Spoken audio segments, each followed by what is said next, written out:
ಸ್ನೇಹಿತರೆ, ವಿದ್ಯಾರ್ಥಿಗಳೇ, ನನ್ನ GH ಮ್ಯಾಥ್ಸ್ ಯೂಟ್ಯೂಬ್ ನೋಡ್ತಕ್ಕಂಥ ಎಲ್ಲ ಸ್ನೇಹಿತರು, ಅಧ್ಯಾಪಕರು, ಸ್ಟೂಡೆಂಟ್ಸ್, ಮ್ಯಾಕ್ಸಿಮಮ್ ನನ್ನ ಸೆಕೆಂಡ್ PUC ಮಾಡಲ್ ಪೇಪರ್ ಈಗ ಹೊಸ್ದಾಗಿ ಏನು ಬಿಟ್ಟಿದ್ದಾರೆ, 3 ಮಾಡಲ್ ಪೇಪರು, 3 ಬ್ಲೂ ಪ್ರಿಂಟ್ ಇರ್ತಕ್ಕಂಥ 3 ಮಾಡಲ್ ಪೇಪರ್ಗಳನ್ನು PU ಬೋರ್ಡಿಂದ ಬಿಟ್ಟಿದ್ದಾರೆ.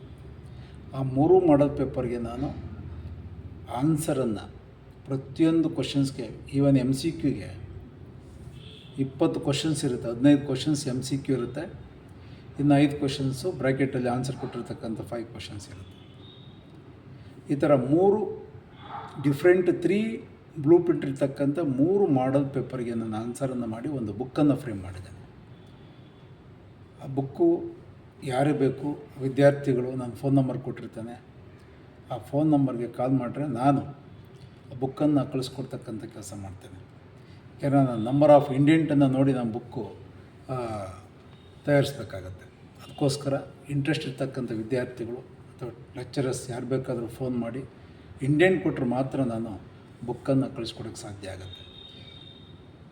ಬಟ್ ನಾನು ಏನು ಬುಕ್ ಫ್ರೇಮ್ ಮಾಡಿದ್ದೇನೆ ಅದರ ಸ್ಪೆಷಾಲಿಟಿ ಏನು ಅಂದರೆ, ಈ MCQ ಇರುತ್ತೆ. MCQನಲ್ಲಿ first question relations and functions ಬಗ್ಗೆ ಒಂದು ಕ್ವಶನ್ಸ್ ಕೇಳಿದ್ದಾರೆ ಅಂದರೆ, ಆ ಕ್ವಶನ್ಸ್ ಬದಲಾಗಿ ಯಾವ್ಯಾವ ಕ್ವಶನ್ಸನ್ನು ಕೇಳ್ಬೋದು, ಆ ಕ್ವಶನ್ಸ್ಗೆ ನಾನು ಬರೆದು ಆರ್ ಅಂತ ಹಾಕಿ ಅದಕ್ಕೆ ರಿಲೇಟೆಡ್ ಆಗಿರ್ತಕ್ಕಂಥ ಯಾವ್ಯಾವ ಕ್ವಶನ್ಸ್ ಕೇಳ್ಬೋದು ಅನ್ನೋ ಕ್ವಶನ್ಸನ್ನು ನಾನು ರಿಲೇಟೆಡ್ ಕ್ವಶನ್ಸನ್ನು ಬರೆದು ಇನ್ಕ್ಲೂಡಿಂಗ್ ಆನ್ಸರ್. ಜನರಲ್ ನಾವು part B, part C, part D, part Eಗೆ ನಾವು ಆನ್ಸರನ್ನು ಮಾಡ್ತೀವಿ. ಕೆಲವು ಬುಕ್ಸಲ್ಲೆಲ್ಲ ಅದಕ್ಕೆ ಆನ್ಸರ್ ಮಾಡ್ತಾರೆ. ನಾನು ಪ್ರತಿಯೊಂದು MCQಗೆ ನಾನು ಎಕ್ಸ್ಪ್ಲನೇಷನ್ ಕೊಟ್ಟು ಆನ್ಸರ್ ಮಾಡಿದ್ದೇನೆ. That is the speciality in our GH maths excellence and book ಅಂತ ಇಟ್ಟಿದ್ದೇನೆ. ಇಂಟ್ರೆಸ್ಟ್ ಇರ್ತಕ್ಕಂಥ ವಿದ್ಯಾರ್ಥಿಗಳು ಈಗ ಕಮಿಂಗ್ ಮಾರ್ಚಿಗೆ ಬರ್ತಕ್ಕಂಥ ಎಕ್ಸಾಮ್ಗೆ 100% ರಿಲೀಸ್ ಆಗುತ್ತೆ. ಇಂಟ್ರೆಸ್ಟ್ ಇರ್ತಕ್ಕಂಥವ್ರು ಫೋನ್ ಮಾಡಿ ಇಂಡೆಂಟ್ ಕೊಟ್ಟರೆ ನಾನು ಕಳಿಸ್ಬೋದು. ಯಾಕೆಂದರೆ ನಂಬರ್ ಆಫ್ ಬುಕ್ಸನ್ನು ಮಾಡಿದ್ರೆ ವೇಸ್ಟ್ ಆಗುತ್ತೆ. ಅದಕ್ಕೋಸ್ಕರ ತಿರ್ಗಿ ನೆಕ್ಸ್ಟ್ ಇಯರ್ಗೆ ಅದು ಯೂಸ್ ಆಗೋಲ್ಲ. ಯಾಕೆಂದರೆ ಇನ್ನೊಂದು ಎಕ್ಸಾಮ್ 1, ಎಕ್ಸಾಮ್ 2, ಎಕ್ಸಾಮ್ 3 ಬರುತ್ತೆ.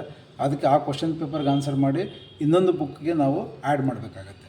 ಈಗ ಮಾರ್ಚಿಗೆ ಬೇಕಾಗಿರ್ತಕ್ಕಂಥ, ಈಗ ಕಮಿಂಗ್ ಮಾರ್ಚಿಗೆ ಏನು ಎಕ್ಸಾಮ್ ಇದೆ ಸೆಕೆಂಡ್ PUCಗೆ, ಆ ವಿದ್ಯಾರ್ಥಿಗಳಿಗೆ ಬೇಕು ಅಂದರೆ ನನಗೆ ಇಂಡೆಂಟ್ ಕೊಡಲೇಬೇಕು. ಇಲ್ಲ ಅಂದರೆ ನಮ್ಮ ಹತ್ರ ಬುಕ್ಕು ಸ್ಟಾಕ್ ಇರೋಲ್ಲ. ಇಂಡೆಂಟ್ ಕೊಟ್ಟರೆ ನಾವು ಒಂದು ವೀಕಲ್ಲಿ ನಾವು ಪ್ರೆಸ್ ಕೇಳಿ ಬುಕ್ಕನ್ನು ರೆಡಿ ಮಾಡಿ ಕೊಡೋದಕ್ಕೆ ಸಾಧ್ಯ ಆಗುತ್ತೆ. ದಟ್ ಈಸ್ ಮ್ಯಾಥಮೆಟಿಕ್ಸ್ ರಿಲೇಟೆಡ್ ಇರ್ತಕ್ಕಂಥ ಕಾನ್ಸೆಪ್ಟು. ಇನ್ನು ನಾವು ಜನರಲಾಗಿ ನಾನು ಆಲ್ರೆಡಿ ಒಂದು ಯೂಟ್ಯೂಬ್ಗೆ ಅಪ್ಲೋಡ್ ಮಾಡಿದ್ದೇನೆ ಅಬೌಟ್ ಸೈನ್ಸ್ GK. ಈಗ ನಾವು ಭಾರತದಲ್ಲಿ ಹಲವಾರು ಜ್ಞಾನಿಗಳನ್ನು, ತತ್ವಜ್ಞಾನಿಗಳನ್ನು, ಮಹನೀಯರನ್ನು ನಾವು ನೋಡ್ತಾ ಇರ್ತೀವಿ. ಸ್ವಾಮಿ ವಿವೇಕಾನಂದರಾಗಿರ್ಬೋದು, ಗೌತಮ ಬುದ್ಧ. ನೋಡಿ, ಗೌತಮ ಬುದ್ಧ ಅಂತಿದ್ದಂಗೆ ನಾವು ಜನರಲ್ಲಿ ಗೌತಮ ಬುದ್ಧ ಅಂದ್ಬಿಡ್ತೀವಿ. ಅವರ ಮೂಲ ಹೆಸರು ಸಿದ್ಧಾರ್ಥ ಅಂತ. ಮತ್ತು ಗೌತಮ ಬುದ್ಧ ಅಂತ ಬದಲಾವಣೆ ಆಗೋದಕ್ಕೆ ಕಾರಣ ಏನು? ಇದನ್ನು ಮಕ್ಕಳಿಗೆ, ವಿದ್ಯಾರ್ಥಿಗಳಿಗೆ ತಿಳಿಸ್ತಕ್ಕಂಥ ಅಗತ್ಯ ಇದೆ. ಆ್ಯಕ್ಚುಲಿ ಮೂಲ ದೇಶ ನೇಪಾಳ. ಅಲ್ಲಿ ಗೌತಮ ಅಂತ ಹೆಸರು ಬರೋದಕ್ಕೆ ಕಾರಣ, ಸಿದ್ಧಾರ್ಥ ಅಂದರೆ ಗೌತಮ ಬುದ್ಧ ಅಂತ ನಾವೇನು ಕರಿತೀವಿ. ಈಗ ಅವ್ರ ಮೂಲ ಹೆಸರು ಸಿದ್ಧಾರ್ಥ. ಅವ್ರ ತಾಯಿ ತೀರ್ಕೊಂಡು ಹೋದ್ಮೇಲೆ ಒಬ್ಬರು ಮಹಿಳೆ ಅವ್ರನ್ನ ಸಾಕ್ತಾರೆ. ಆ ಮಹಿಳೆ ಹೆಸರು ಗೌತಮಿ ಅಂತ. ಮತ್ತು ಬುದ್ಧ ಅಂದರೆ ಏನು? What is the meaning of Buddha? ಅದರ ಅರ್ಥ ಏನು? ಬುದ್ಧ ಅಂದರೆ ವಿವೇಕ, ಆಲೋಚನೆ, ಥಾಟ್ಸ್, ಜ್ಞಾನೋದಯವನ್ನು ಪಡೆದಿರ್ತಕ್ಕಂಥ ಶ್ರೇಷ್ಠ ವ್ಯಕ್ತಿ, ಅರಿವನ್ನು ಹೊಂದಿರತಕ್ಕಂಥ ವ್ಯಕ್ತಿ, ವಿವೇಕ, ಇಷ್ಟನ್ನು ಒಳಗೊಂಡಿರ್ತಕ್ಕಂಥ ಮೂಲ ಪುರುಷ ಸಿದ್ಧಾರ್ಥ. ಅದಕ್ಕೆ ಅವರು ಬುದ್ಧ ಅಂತ ಇಟ್ಟಿದ್ದಾರೆ. ಅಂದರೆ ಅವರಿಗೆ ಗೌತಮ ಬುದ್ಧ ಅಂತ ಹೆಸರು ಯಾಕೆ ಬಂತು ಅಂತ ಗೊತ್ತಾಯಿತು. ಇದು ನಮ್ಮ ಮಕ್ಕಳಿಗೆ ಅರ್ಥವಾಗಬೇಕಾಗಿದೆ, ತಿಳಿಸ್ಬೇಕಾಗಿದೆ.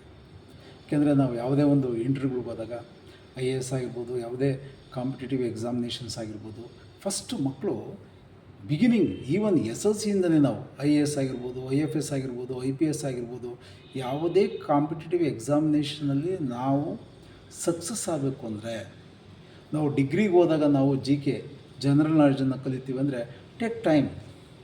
ನಾವು ಬಿಗಿನಿಂಗ್ SLCಯಿಂದಲೇ ನಮಗೆ ಬೇಸ್ ಮಕ್ಕಳಿಗೆ ರೆಡಿ ಮಾಡ್ತಾ ಹೋಗ್ಬೇಕು. ಒಂದೊಂದು ಕ್ವಶನ್ಸನ್ನು ಮಕ್ಕಳಿಗೆ ಕ್ಲಾಸ್ ರೂಮಲ್ಲಿ ಹೇಳ್ತಾ ಹೋದರೆ ಅವು ಮಲ್ಟಿಪ್ಲಿಕೇಶನ್ ಆಗ್ತಾ ಹೋಗುತ್ತೆ. ಈ ಥರ ನಾವು ಗೌತಮ ಬುದ್ಧಂದು ಹೇಳಿದೆ. ಅದೇ ಥರ ಇನ್ನೊಬ್ಬದು ಕುವೆಂಪು ಬಗ್ಗೆ ಹೇಳ್ಬೋದು. Srinivasa Ramanujan Iyengar, A great Indian mathematician. ಅವರು 32 ವರ್ಷಕ್ಕೆ ಅಸಹಜ ಸಾವಿಗೆ ತುತ್ತಾಗ್ತಾರೆ.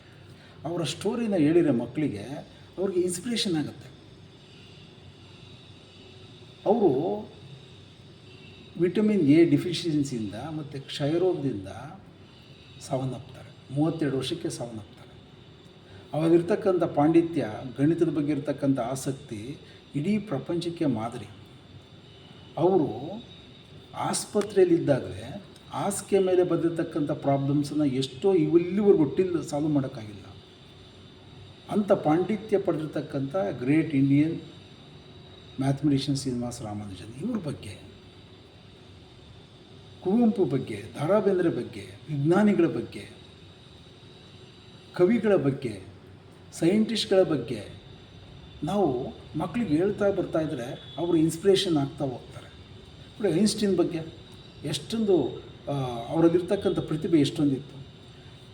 ಸ್ಕೂಲಲ್ಲಿ, ಶಾಲೆಯಲ್ಲಿ ಐನ್ಸ್ಟೀನನ್ನು ಟೀಚರೇ ಬೈತಾರೆ, ಜಾಸ್ತಿ ಗಲಾಟೆ ಮಾಡ್ತಾನೆ, ಇವನು ಓದಲ್ಲ, ಆ ಥರ ಈ ಥರ ಕಂಪ್ಲೇಂಟ್ ಮಾಡ್ತಾರೆ ಅವ್ರ ತಾಯಿಗೆ. ಒಂದು ಲೆಟ್ರನ್ನೂ ಸಹ ಬರೆದು ಕಳಿಸ್ತಾರೆ. ಆ ಲೆಟ್ರನ್ನು ಬರೆದು ಕಳಿಸ್ದಾಗ ಐನ್ಸ್ಟೀನ್ ತಾಯಿ ಆ ಮಗು ಮುಂದೆ ಓದ್ದಲೇ ಅದನ್ನು ಟ್ರಂಕಲ್ಲಿ ಇಡ್ತಾರೆ. ಅದೆಲ್ಲರಿಗೂ ಗೊತ್ತಿರ್ತಕ್ಕಂಥ ವಿಚಾರ. ಯಾಕೆ ಟ್ರಂಕಲ್ಲಿ ಇಡ್ತಾರೆ, ಐನ್ಸ್ಟೀನಿಗೆ ತೋರಿಸಲಿಲ್ಲ ಅಂದರೆ, ಆ ಮೇಸ್ಟ್ರು ಆ ತಾಯಿಗೆ ಬರೆದಿರ್ತಕ್ಕಂಥ ಲೆಟ್ರಲ್ಲಿ ಐನ್ಸ್ಟೀನ್ ಬಗ್ಗೆ ಬರೀ ಕಂಪ್ಲೇಂಟನ್ನು ಮಾತ್ರ ಬರೆದಿರ್ತಾರೆ. ಆ ಕಂಪ್ಲೇಂಟನ್ನು ಏನಾದರೂ ಆ ತಾಯಿ ಐನ್ಸ್ಟೀನ್ಗೆ ಹೇಳಿದರೆ ಎಲ್ಲಿ ಡಿಪ್ರೆಸ್ ಆಗ್ತಾನೋ ಅಂತ ಅದನ್ನು ಟ್ರಂಕಲ್ಲಿ ಇಟ್ಬಿಟ್ಟು ಮಡಗ್ತಾರೆ. ಐನ್ಸ್ಟೀನ್ ಕೇಳ್ತಾನೆ ಅವ್ರ ತಾಯಿಗೆ, ಟೀಚರು ಲೆಟ್ರ್ ಬರೆದಿದ್ದೀರಲ್ಲ ಏನಮ್ಮ ಅದು ಅಂತ ಕೇಳಿದಾಗ ತಾಯಿ ಹೇಳ್ತಾರೆ, ನೀನು ಭಾರಿ ಚೆನ್ನಾಗಿ ಓದ್ತೀಯಂತೆ, ಇಡೀ ಶಾಲೆಗೆ ಚೆನ್ನಾಗಿ ಓದ್ತಾ ಇದೆಯಂತೆ, ಭಾರಿ ಒಳ್ಳೆ ಹುಡುಗ ಅಂತೆ ಅಂತ ಹೇಳ್ಬಿಟ್ಟು ಸುಳ್ಳು ಹೇಳ್ತಾರೆ. ಅಂದರೆ ನಾವು ಕೆಲವು ಸುಳ್ಳು ಏನಾಗುತ್ತೆ, ಒಬ್ಬ ಮನುಷ್ಯನ ಮೇಲಕ್ಕೆ ಬೆಳೆಯೋಕ್ಕೆ ಸಾರ್ಥಕತೆ ಆಗುತ್ತೆ. ಕೆಲವು ಸುಳ್ಳು, ಎಲ್ಲ ಸುಳ್ಳು ಆ ಥರ ಆಗದಲ್ಲೇ ಇರ್ಬೋದು. ಕೆಲವು ಸುಳ್ಳು ಮನುಷ್ಯನನ್ನು ಉತ್ತುಂಗಕ್ಕೆ ಬೆಳೆಯೋಕ್ಕೆ ಕಾರಣ ಆಗ್ತವೆ. ಅವ್ರ ತಾಯಿ ಸತ್ತ ಮೇಲೆ ಐನ್ಸ್ಟೀನ್ ತೆಗೆದು ನೋಡಿದಾಗ ಅವ್ರ ತಾಯಿ ಅವ್ನಿಗೇನು ಆಗಿರ್ಬೇಕು ಅವಾಗ ಯೋಚನೆ ಮಾಡಿ.